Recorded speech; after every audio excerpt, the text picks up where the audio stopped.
Good evening, this is TCN English News Edition, and you're watching with me, Nunghoy Kim Kong Sai. First, the headlines. Kuki MP condemns Manipur State Police actions against human rights activists.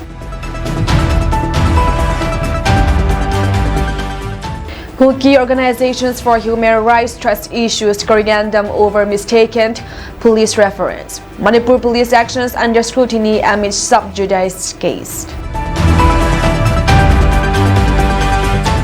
IMD issues dense fog warnings in NER.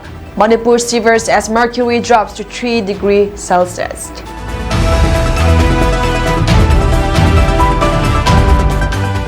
News in detail.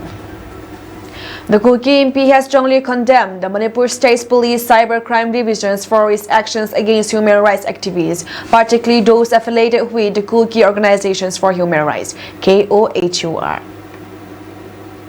This move is seen as a blatant attempt by the Manipur government led by Chief Minister Biren Singh to silence voices that speak out against his administration's alleged corruptions and tyranny. The condemnations comes on the heels of a leaked audio tape that appears to expose the Chief Minister's abuse of power. Instead of addressing these allegations, he has chosen to use the state mechanisms to persecute those who dare to question him. The Kuki MP argues that the targeting of social activists and human rights defenders, especially those who have spoken out for the Kukizal people, is a stark reminder of the ongoing ethnic persecutions at the hands of the Mayday majority administrations. The Kuki MP is calling for an immediate end to this political witch hunt and demanding that the government of India hold the Biren Singh-led Manipur state government accountable for its oppressive actions. The organization is urging all citizens to recognize their duty to uphold the sanctity of the constitutions and take a collective stand against these threats to its integrity. The Kukizal people and indeed the entire nation must stand in unwavering opposition to the authoritarian stranglehold imposed by the Meiteis-led Manipur state administration.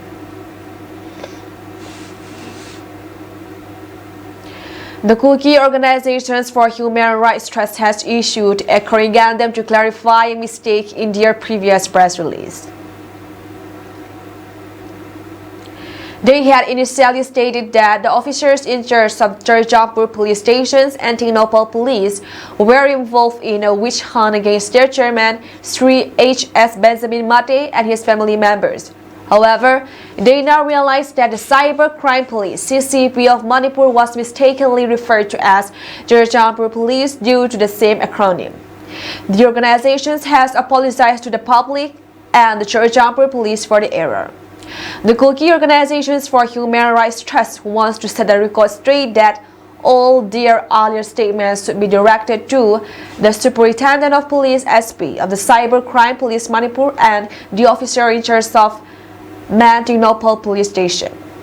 They were reiterated that the case is sub judice and was submitted in a sealed cover as directed by the Supreme Court of India due to its sensitivity.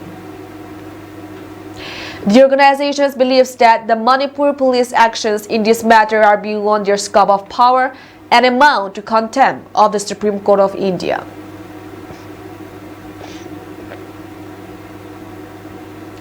India Meteorological Department IMD has cautioned that dense fog conditions were very likely to continue to prevail during night or early morning hours in isolated pockets of the northeastern region NER, Assam and Meghalaya, and Nagaland, Manipur, Mizoram and Tripura till February 2, 2025.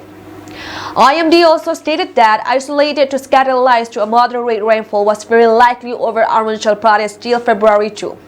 Isolated light to moderate rainfall very likely over the northeastern state of Assam on February 1, Nagaland and Sub-Himalayan, West Bengal and Sikkim. Also, Manipur experienced its coldest day of the winter season on Thursday, with temperatures plummeting to 3 degrees Celsius in some areas. Drizzling rain across the state exacerbated the cold, driving residents indoors. Hill stations like Ukhrul, Senapati, and Tingnopal saw temperatures plummet from 17 degrees Celsius to 3 degrees Celsius. Reports from Imphal indicate that many residents in this area stayed indoors seeking warmth from fires and heaters as the cold snap continued for the second day. The India Meteorological Department IMD forecast the cold weather to persist until Monday, with temperatures in the hill ranges from 3 degrees Celsius to 17 degrees Celsius.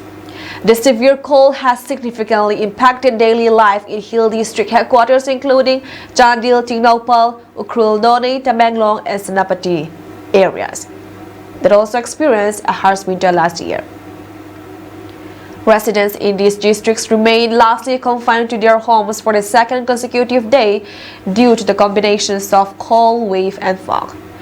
In the state capital Imphal, light rain, the first of the season, caused temperatures to drop sharply from 24 degrees Celsius to 6 degrees Celsius on Thursday, according to reports. While Manipur typically experiences dry weather during the months of November, December, January, and February, the IMD noted that occasional rainfall does occur. Mizoram Labor Minister Longking Lova has said that the state government is set to roll out the Banakai hand-holding scheme aimed at improving the financial well-being of laborers. Speaking at the nationwide conference of state ministers, secretaries, and important officials of the Labor Department held in New Delhi from January 29 to January 30, Mar said that the Zoram People's Movement, ZPM government headed by Chief Minister Laldu Oma, is making massive efforts to develop laborers in the state. The Bani Kayak program, which was launched last year in September, is aimed at extending financial support and assistance to entrepreneurs and farmers. This initiative includes a series of targeted programs designed to boost economic growth and encourage self-sufficiency among Mizoram's workforce. He said the hand-holding scheme will be implemented through the Mizoram Building and other construction workers' welfare board to uplift the laborers. Union Labor Minister urged Mansukh Mandaviya to give some relaxations regarding the implementations of labor laws. The initiative aligns with the national visions of Viksit Bharat, Develop India, and contributes to the United Nations Sustainable Development Goals. This innovative scheme aims to provide a strong foundations for economic growth through targeted programs, offering collateral-free, interest-free loans and market support for key agricultural products. The hand-holding scheme has been held as the first loan scheme of its kind in India. It features 5 key components, with its aim attractions being collateral-free and interest-free bank loans for eligible beneficiaries. The state government has partnered with banks to offer loan up to 50 lakh, with the government serving as the guarantor under national credit guarantee schemes. Beneficiaries who consistently repay their loans may also receive interest subvention up to 100%, encouraging timely loan repayment while reducing financial burden. The scheme also includes the Chief Minister's Special Category Scheme, which provides grant in aid of up to Rs 1 lakh for beneficiaries who are not in a position to avail loans but have significant livelihood projects that could benefit from modest financial support. The state government has allocated Rs 200 crore for the implementations of the Bana Kaya scheme for the fiscal 2024 to 2025. The hand-holding scheme is expected to significantly boost Mizoram's economy by supporting both small businesses and farmers. By providing financial aid to entrepreneurs and ensuring stable market prices for essential crops, the scheme aims to create a self-sufficient and resilient economic ecosystem in the state. Manipur Chief Minister Biren Singh on Friday said that his government has been working hard to restore peace in the state and protect its present and future generations. The center's initiative to fence the border with Myanmar and regulate the entry of foreigners have started yielding results, the Chief Minister said while speaking at a program at Sekmai in Imphal West District. The CM said that In the midst of all problems in the state, developmental works have to be taken up along with continuations of education and business activities. Manipur has been in the grip of ethnic violence between Meitei and Kuki communities, which left over 250 people dead and thousands homeless since May 2023. While Meiteis mostly live in Imphal Valley regions, Kukis are in the majority in the hill areas of the northeastern state. We are passing through a difficult phase. Many in both hills and valley have lost their lives, while many have been displaced from their homes. Even then, the government is working for restorations of peace, Singh said. The government's objective is to ensure peaceful coexistence among all settlers, as well as to protect them from outsiders with the assistance of the center, he said. Singh said the displaced persons staying in relief camps are facing hardships. The crisis is not letting us sleep at night. We are trying to save the present and future generations. The BJP-led central government has introduced the Inner Line Permit (ILP) in Manipur to restrict the entry of outsiders, he said. If the people do not show gratitude to the central government along with Prime Minister Narendra Modi and Union Home Minister Amit Shah for giving us ILP, God will not approve us, he said. The CM said that his cabinet has decided to make 1961 the base year for ILP, and thus those who had lived before 1961 will become permanent residents of the state. We have always embraced peaceful coexistence with all settlers. However, our appeal is not to bring new immigrants leading to a demographic change in the state, Singh said. He listed some of the schemes that his government, with some support from the center, implemented in Manipur. In a major crackdown on bike thieves, police in West Garo Hills arrested a 32-year-old kingpin and 3 accomplices. 17 two-wheelers stolen from different locations have been recovered from their possession.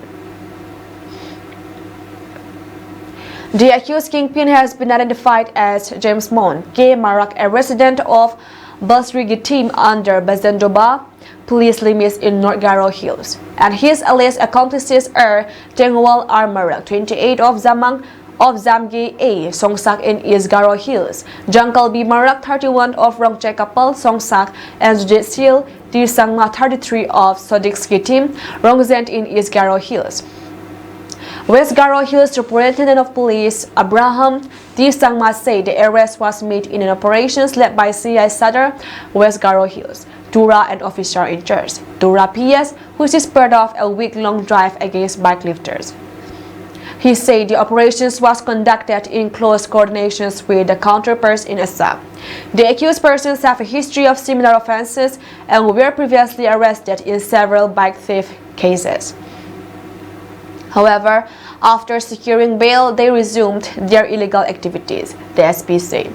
Investigations have revealed that the stolen bikes were being transported and sold through a well-organized network, he said, adding that police are actively working to dismantle the network and recover more stolen vehicles from various parts of the districts and other states.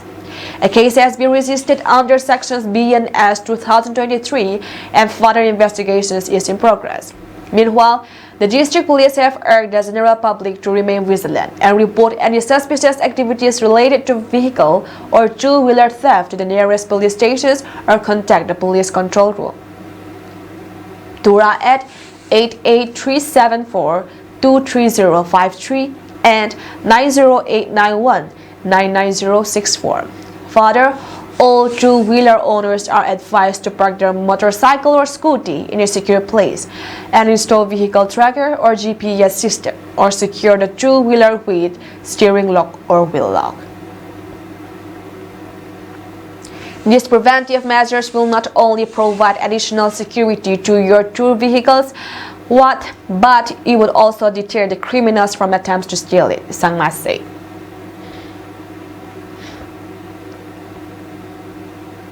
Vung Tangkhul Resort WTR celebrated the 46th Rising Day of National Socialist Council of Nagalim at WTR office compound at Ukrul headquarters on Friday. President of Tangkhul Naga Awungalong TNAL Kashung Tenyon San, chief guest of the occasions, hosted the Naga flag. He stated that Yesterday we were with you, today we are with you, and tomorrow we will be with you. We will always support the Naga movement. He called for unity among the Naga brethren so as to overcome the challenges and issues faced by the Naga nations. The Central Administrative Officers of WTR Samson Jago read out a message of the Vice Chairman of NSCN to the gathering. Samson Jago recalled the Naga plebiscite of 1951, in which 99.9% pledged to remain independent. With this plebiscite result, the Naga showed the world that they were a sovereign nation.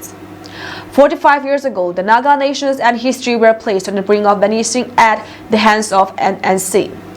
There was a time when some members of NSC or FGM miserably failed to stand the test of time when cornered by the government of India, surrendering on their own volitions and accepting the constitutions of India without conditions, thus creating a dangerous terminus. It was the most shocking incident that caught the people of Nagalim and the bona fide national workers off guard. At that time, NNC Vice President Isakji Siswu as General Secretary T.S. Muiwa were in China. The Chinese were no less shocked by the traitorous elements among the NNC. They expressed their empathy and advised Isakji Siswu and T.S. Muiwa to go back and reorganize the Naga political movement. Despite the pressures mounted on the NNC leadership led by us Piso to condemn the Shillong Accord, there were no response. So it became a matter of political exigency that a new political organizations with a new concept must be put forth. Thus, a new chapter of the Naga political movement was started under the National Socialist Council of Nagalim NSCN on January 31, 1980 to carry forward the Naga political struggle, electing Isakji Siswu as chairman, S.S. Kaplang as vice chairman, and T.S. Muiwa as general secretary. Accordingly, NSCN found left and right to give a new meaning to the Naga political struggle to withstand the suppressive forces of India, never giving in under any pressing situations.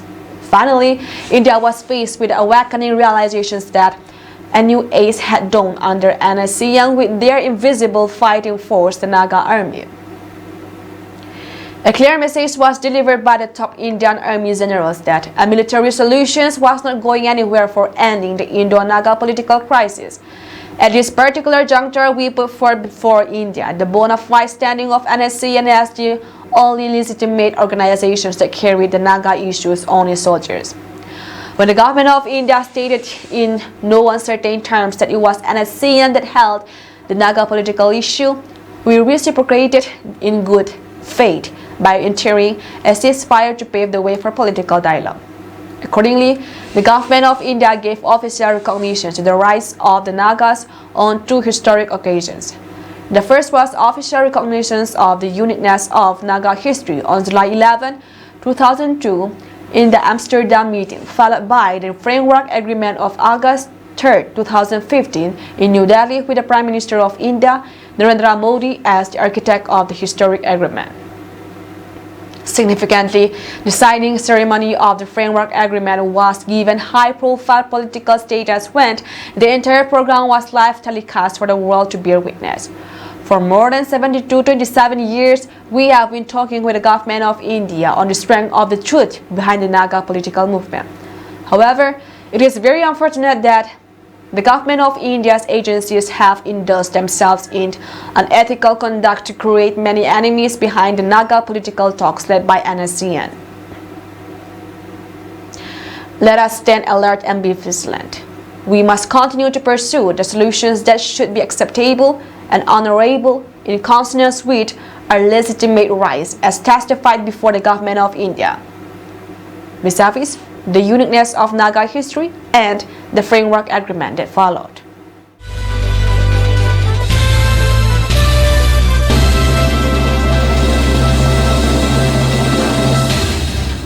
Prime Minister Narendra Modi on Saturday, February 1, 2025 said that this budget fulfills dreams of every citizen, every Indian, reflects aspirations of 140 crore Indians.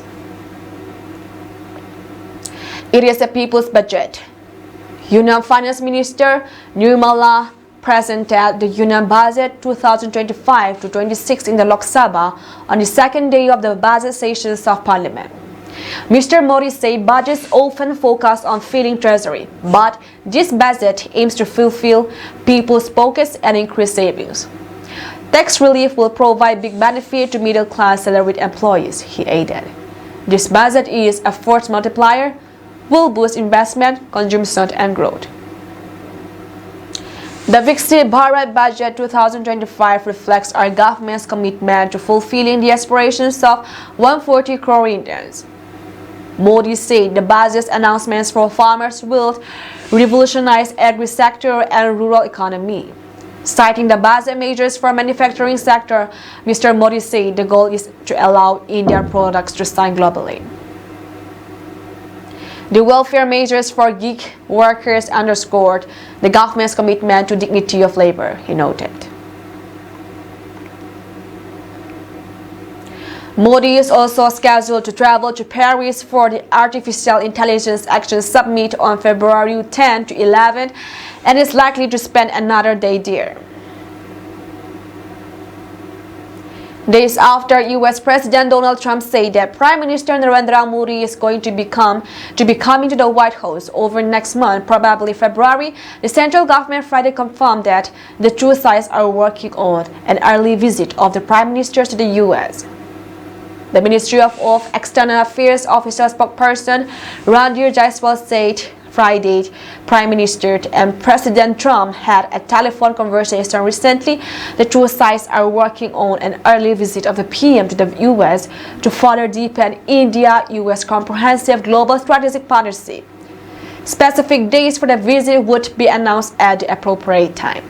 Earlier, the White House has said that during their phone call Monday that the two leaders also discussed plans for Modi to visit the US. New Delhi and Washington are looking at February 14 to 15 as possible days for Modi's first bilateral visit to the US after Trump assumed office for a second time. Modi is also scheduled to travel to Paris for the Artificial Intelligence Action Summit on February 10 to 11 and is likely to spend another day there. Trump has been invited, but there was no confirmation about his attendance yet. If both parties are there, then Modi and Trump are likely to meet on the sidelines of the summit, and that could mean they're bilateral in DC. What New Delhi prefers may be differ. Sources say that PM's visit, if it doesn't happen in February, should happen by April.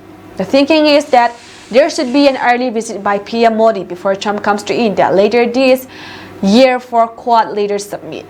This PM-level visit is being planned to smoothen the conversations on tough issues of immigration and tariffs. Talking to reporters aboard Air Force One, Trump was asked on January 28, did he, Modi, agree to take illegal immigrants? He, Modi, will do what's right. We are discussing, said Trump. I had a long talk with him this morning, Monday. He is going to be coming to the White House over next month, probably February. We have a very good relationship with India, Trump has said. The leaders agreed to remain in touch and meet soon at an early mutually convenient date. A statement by MEA had said following the phone call. Everything came up in a phone call with Modi, Trump had told reporters. In a readout of the phone call, the White House has said that Trump had a productive phone call with Modi and sought a move towards a fair bilateral trading relationships and deeper India-US cooperations. The two leaders discussed expanding and deepening cooperations. They also discussed a range of regional issues, including security in the Indo-Pacific, the Middle East, and Europe, it has said.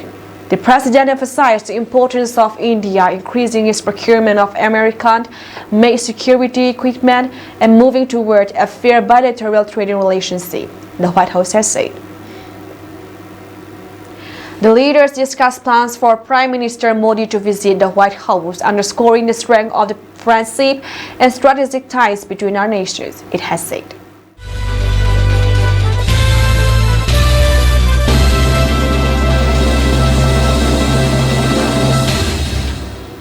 Syria's new Islamist leaders are undertaking a radical overhaul of the country's broken economy, including plans to fire a third of all public sector workers and privatizing state-run companies dominant during half a century of Assad family rule. the pace of the declared crackdown on waste and corruptions, which has already seen the first layoff just weeks after rebels toppled Assad on December 8, has triggered protests from government of workers, including over fears of a sectarian jobs perk. Reuters interviewed 5 ministers in the interim government formed by former rebel group, the Islamist Hayat Tahrir al-Sham (HTS). All described the wide scope of plans to shrink the state, including removing numerous ghost employees, people who got paid for doing little or nothing during Assad's rule. Under Assad and his father, Syria was organized as a militarized, state-led economy that favored an inner circle of elites and family members, with members of the families allowed white sections heavily represented in the public sector. There is now a major shift to a competitive free market economy, Syria's new economy minister, 40-year-old former energy engineer Basil Abdel Hanan, told Reuters. Under Transitional President Ahmed al-Sarraj, the government will work on privatizing state-run industrial companies, which Hanan said total 107 and were mostly loss-making. However, he vowed to keep strategic energy and transport assets in public hands. He did not provide names of companies to be sold off. Syria's main industries include oil, cement, and steel. Some state companies appear to exist solely to embezzle resources and would be closed. Finance Minister Mohammad Abbasi said in an interview, "We expected corruption, but not to this extent," Abbasi said. Only 9 lakh of 1.3 million people on the government payroll actually come to work, Abbasi said, citing a preliminary review.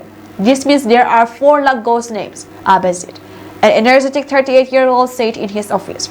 Removing this will save significant resources. Mohammad Akskaf, the Minister for Administrative Development who oversees public sector headcount, went further, telling Reuters that the state would need between 550,000 and 6 lakh workers, less than half the current number. The goal of the reforms, which also aimed to simplify the tax system with an amnesty on penalties, was to remove obstacles and encourage investors to return to Syria, Abbasi said, so that these factories within the country can serve as a launchpad for global export, said Abbasi, previously an economist at Al-Samal Private University before serving as a treasury official in the rebel stronghold of Idlib in 2023. That's all from us tonight, and we thank you for joining our program.